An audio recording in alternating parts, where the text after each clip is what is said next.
I spent years serving my country. I never imagined my toughest battle wouldn't be overseas, but right here, in the very place I came to find peace, not against enemy forces, not against the threat to my nation, but against my own homeowners association.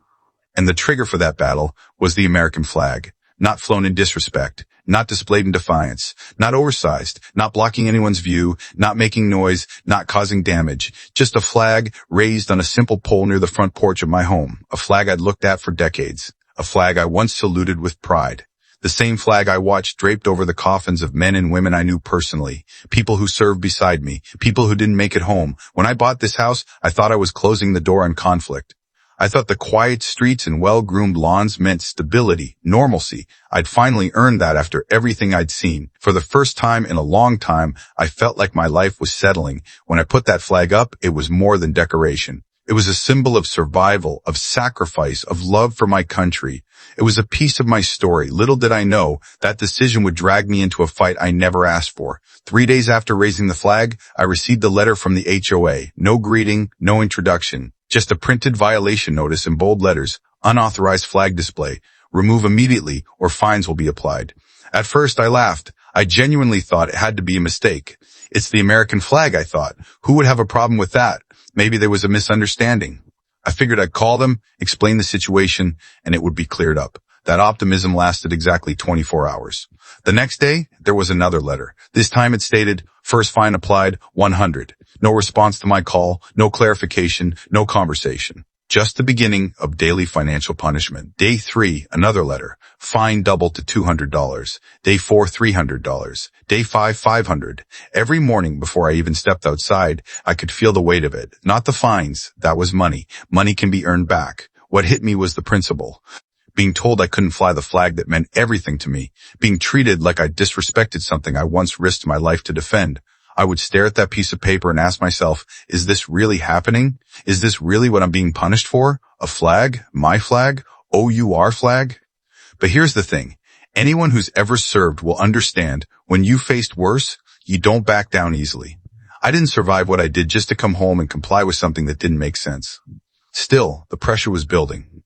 I was trying to ignore it, but the next letter made that impossible. A certified notice delivered by mail carrier. That kind didn't come often. It read, failure to comply may result in legal action. A lien may be placed on the property. A lien over a flag. They threatened to take my house, my sanctuary, because I didn't fill out the right form or because I didn't ask permission to honor the country I served. In all my years, I'd never felt disbelief so strong. I'd stood in places where people had no idea what freedom meant. I'd seen people fight for things most Americans take for granted. And here I was being threatened for celebrating that freedom. I walked outside, stood in front of that flag, and I made a decision. I would not take it down. If they wanted a battle, they'd get one. And this time, I wouldn't be standing alone. That moment changed everything. Up until then, I was handling it quietly. Not anymore. I contacted an attorney who dealt with HOA disputes before. When I spread the letters across his desk, he looked at me with a raised eyebrow, then said something I'll never forget.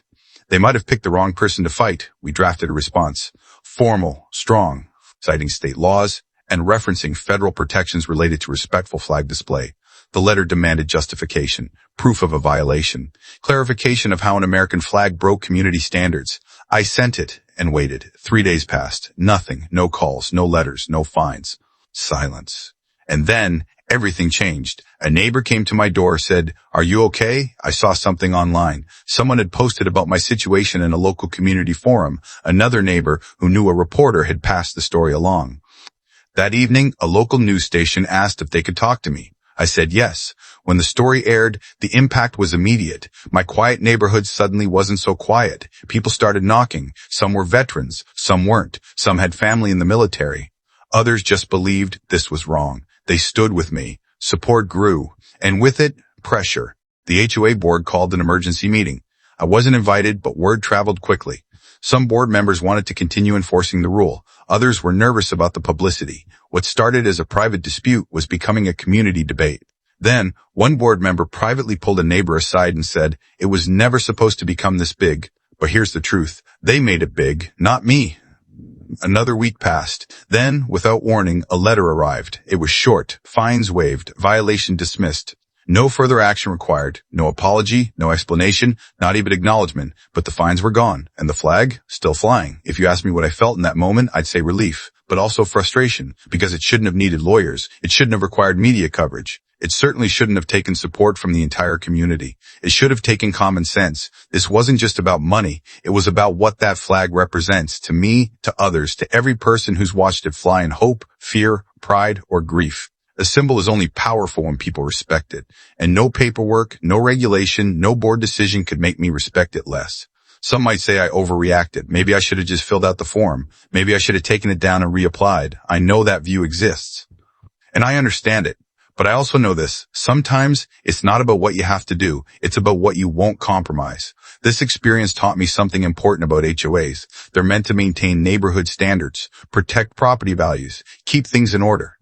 But sometimes rules become rigid. And when rules replace reason, problems start. If you live under an HOA, make sure you know your rights. Read the guidelines. Document everything. Don't assume they're always correct just because they're in charge. Sometimes they rely on people not pushing back. I'm not telling you to fight every rule. I'm not telling you to ignore them. But if something feels wrong factually, morally, or legally, don't be afraid to ask questions. I'm not giving legal advice, just sharing what happened to me and what I learned. Not every battle is worth fighting, but some absolutely are. Mine was a flag. Maybe yours is something different. A tree, a paint color, a holiday decoration, parking space, or the height of your fence. Speaking of holiday decorations, what I experienced wasn't even the worst HOA dispute I came across. Some associations have tried to ban Christmas lights completely. Others have demanded residents take down wreaths, snowmen, even doormats. There was one HOA that ordered a homeowner to remove a small nativity scene because it was considered a distraction. Another that fined someone for having more than 2 cars in the driveway, and one that went after a homeowner over the color of their mulch. Sounds ridiculous, right? Well, the story about the Christmas lights, that one gets intense. And if you thought this flag situation was unbelievable, that one takes things to another level. That's the story I'm sharing next.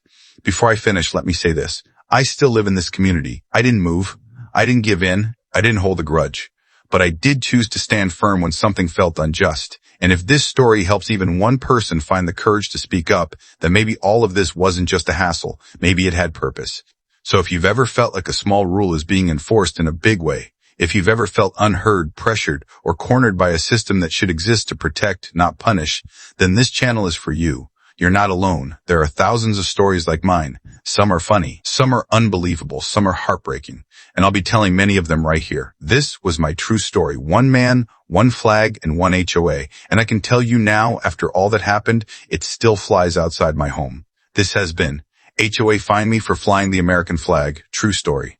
Thank you for listening. If you found this story powerful, or you believe people should know what can happen under homeowner associations, make sure to subscribe and turn on notifications, because the next story about an HOA trying to ban Christmas lights during the holidays is something you seriously don't want to miss. Comment below if you think I was right to stand my ground. Share this video with someone who lives in an HOA neighborhood. And if you've ever had your own HOA dispute, tell your story in the comments. I may feature it in a future episode. See you in the next one.